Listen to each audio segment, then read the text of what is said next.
నెల్లూరు జిల్లా గూడూరు రెండో పట్టణ పరిధిలో అమానుష ఘటన చోటు చేసుకుంది. 5 ఏళ్ల చిన్నారిపై 55 సంవత్సరాల వ్యక్తి అత్యాచారానికి ప్రయత్నించడంతో స్థానికులు దేహశుద్ధి చేసి పోలీసులకు అప్పగించారు.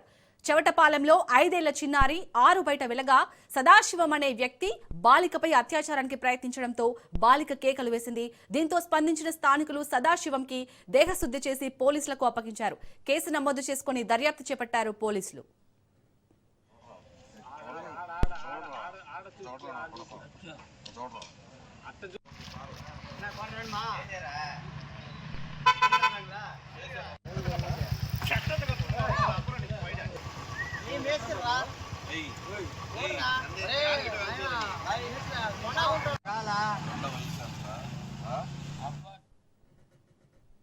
నెల్లూరు జిల్లా గూడూరు రెండో పట్టణ పరిధిలో అమానుష ఘటన చోటు చేసుకుంది.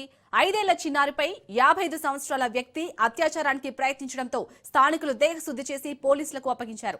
చెవటపాలెంలో 5 ఏళ్ల చిన్నారి ఆరు బయటకు వెళ్లగా సదాశివం అనే వ్యక్తి బాలికపై అత్యాచారానికి ప్రయత్నించడంతో బాలిక కేకలు వేసింది.